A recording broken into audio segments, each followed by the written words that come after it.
안녕하세요. 백세시대 백세코인 백호 인사드립니다. 자, 지금 이 시간에는 한미일 북중러 신냉전 체제의 양극화되는 이 대립구도가 한반도에 어떤 영향을 미치며, 그리고 비트코인에는 또 어떠한 영향을 미치게 될지 한번 살펴보도록 하겠습니다. 8월 22일자 바로 어제 한미일 북중러 대립 형세 불가피, 이런 타이틀의 뉴스가 나왔습니다. 한미일 3국이 활짝 웃으면서 미팅을 했던 그런 내용이 나왔죠. 한미일 3자 안보 협력이 강화될수록 이에 대응하는 북중러 연대는 단기적으로 강화될 것이라고 차두현 아산정책연구원 수석연구원이 발표를 했죠. 현 시점부터 한미일 공조와 병행해 한중 외교를 통해 중국의 변화를 위해 노력을 해야 하는데 만만치 않죠. 한미일 공조가 강화될수록 중국의 변화를 꾀할 수 있을까요? 북중러 연대 강화로 대북 제재의 균열 가능성 우려 시각, 당연하게 하지 않겠습니까? 북중러 연대가 강화될수록 대북 제재의 균열은 나타날 수 있을 것입니다. 러시아가 기존 대북 제재를 무력화하는 방안을 강구할 수 있고, 중국은 이를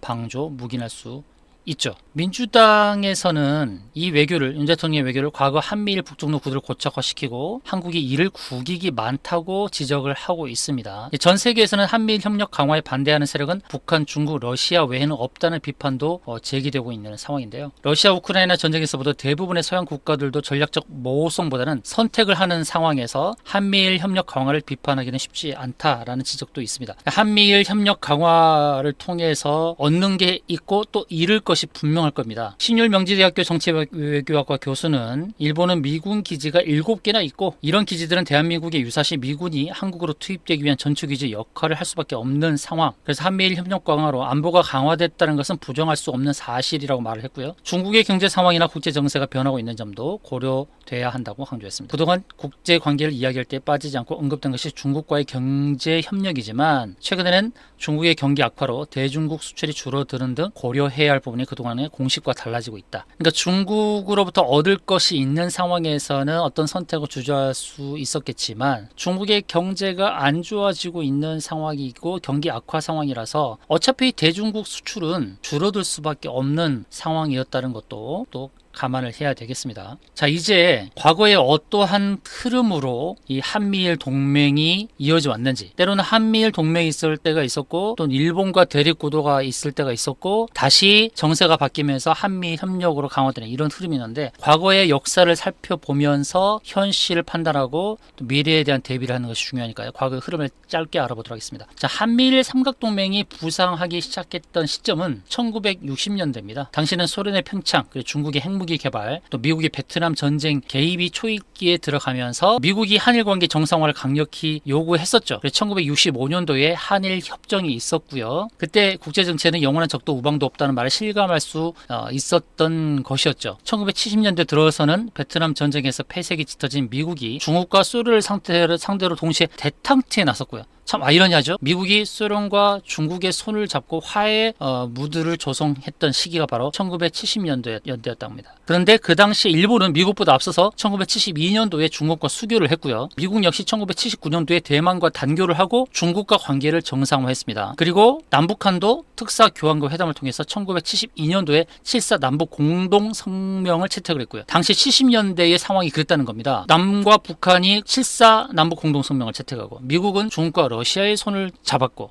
또 일본은 미국보다 앞서서 1972년도에 중국과 수교를 했고, 이 1970년대 상황입니다. 그 북중소 관계에는 또 어떤 상황이 벌어졌냐면, 1960년대 70년대 중소 관계가 최악의 상황에 빠졌고, 그리고 중소 갈등이 확연해지자 북한은 등거리 외교를 통해서 신뢰를 극대화하려고 했는데, 일반적인 상식과 달리 한미일 남방 삼각동맹과 북중소 방 삼각동맹은 애초부터 없었다는 것이죠. 오히려 1970년대 초부터 미소 냉전 종식 및 소련의 몰락이 일어난 1990년대 초까지는 소련을 공동의 적으로 삼은 미중일의 전략적 제휴식이었다는 것입니다. 전략적 제휴식, 미중일의 전략적 제휴식입니다. 1970년대부터 1990년대 초까지 20년 동안 미중일의 전략적 제휴식이었습니다. 남북한의 엇갈림도 확인해졌다. 한국은 소련 및 중국과 차례로 수교하면서 북방 외교의 시대를 열었고요. 북한은 미국 및 일본과의 수교에 실패하면서 남방 외교의 좌절을 경험하죠. 그리고 미국은 유일 패권국이 되었고, 소련을 승계한 러시아는 제코가 석자. 그래서 개혁개방에서 나선 중국은 한미일과의 교역을 크게 늘리면서 경제성장, 그리고 국제사회에서 외톨이가 된 북한은 고난의 행군. 그러니까 러시아는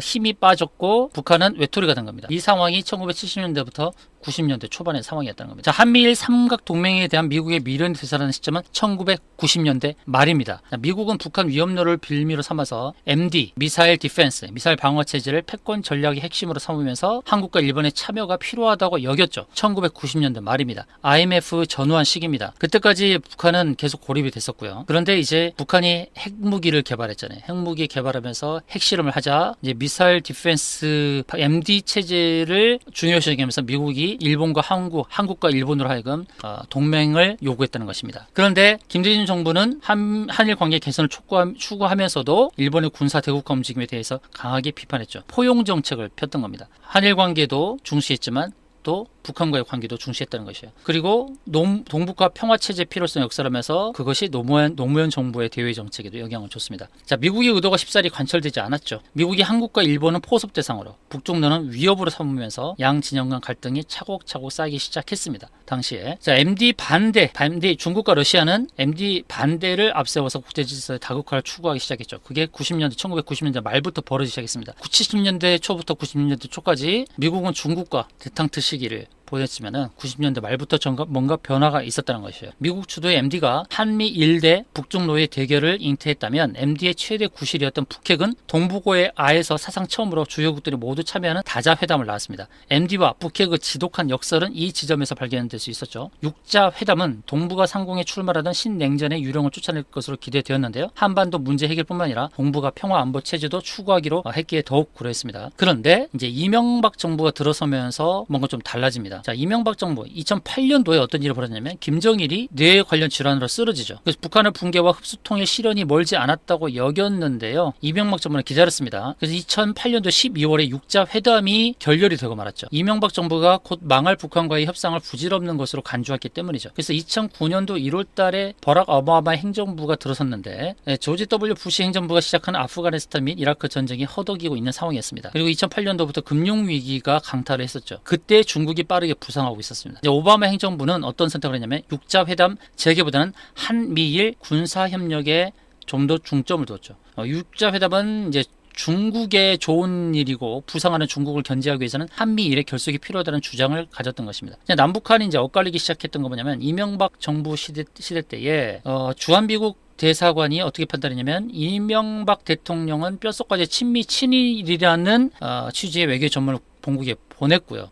그런데 이제 북한에서 장거리 로켓 발사가 실행됐습니다. 핵 실험까지 했고요. 오바마 행정부는 규탄을 했고 또 당시 국무장관이었던 힐러리 클린턴은 비공개 강연에서 북한이 주기적으로 문제를 일으키고 있는데 그때 이거를 나쁘게 볼 필요가 없고 오히려 미국의 입장에서는 반길만 하다라고 언급을 했습니다. 그러니까 뭔가 정책이 좀 달라졌죠. 미국의 입장에서는 좋은 기회이자 반길만한 일은 바로 북한의 위협을 구실로 삼아서 한미일의 군사 동맹을 추진하는 것이었죠. 오바마 행정부의 대북 무시 정책인 전략적 인내와 대중 견제 정책인 아시아 재균형 전략은 이렇게 이제 만나고 있었다. 근데 미국에서 반전이 일어납니다. 미국의 주류가 신봉해온 자유주의적 국제주의의 맹폭을 가하면서 미국 우선주의를 앞세운 트럼프가 대통령이 된 거죠. 트럼프는 동맹을 돈벌이의 수단으로 삼은 거죠. 그래서 클린턴, 오바마 그리고 이제 트럼프 이렇게 이어지는 상황에서 트럼프의 정책은 미국 우선주의를 앞세우면서 북한과도 협력을 추구하는 그런 상황이 된 것입니다. 소원해졌던 이제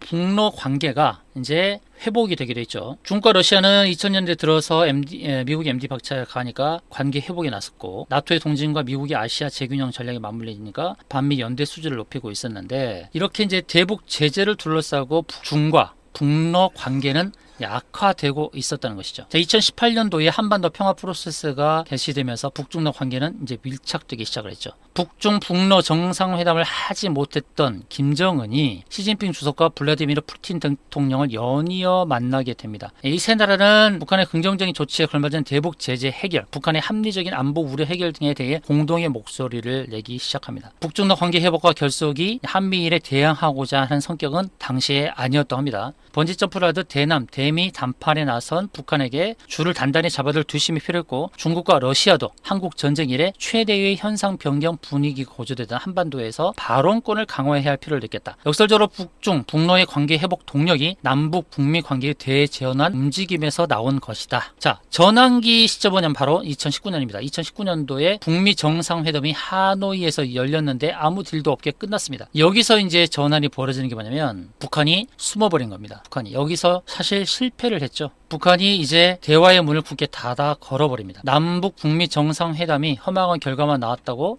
판단하고 이제 북한이 잠수를 타기 시작합니다. 북한의 선택이 한반도를 둘러싼 동북아 국제정치에 미치는 영향은 무엇일까? 그것은 바로 한미일 대 북중로의 갈등 구조가 고착화될 가능성이 높아졌다는 것입니다. 바로 19년도 사건이 발단이 된 겁니다. 어떻게 보면 트럼프가 잘못했을 수도 있죠. 괜히 아무 딜도 없는 회담을 하면서 북한이 당황하게 되고 북한은 이제 잠수를 타게 된 거죠. 그 잠수하면서 북한이 핵 개발에 더 몰두하게 됩니다. 자, 북한을 대하는 중국과 러시아 태도도 달라졌고요. 2017년도까지만 하더라도 북한이 핵실험을 하거나 탄도미사일 시험 발사하면 대북 규탄 제재에 동참했었죠. 근데 북핵 문제는 미중들을 비롯한 국제사회의 협력적 의제였는데요. 근데 이제 신냉전 기분이 확연해지면서 우선순위가 바뀌게 됐다는 것입니다. 중국과 러시아가 공식적으로 북한을 핵 보유국으로 인정할 수는 없더라도 북핵을 세력 균형의 관점에서 바라보고 무기할 가능성이 높아지고 있다는 것입니다. 자, 2019년도에 북한이 잠수를 탈 수밖에 없는 그런 상황, 고립될 수 있는 상황이 주어졌고, 그 다음 2020년도에 우크라이나 전쟁이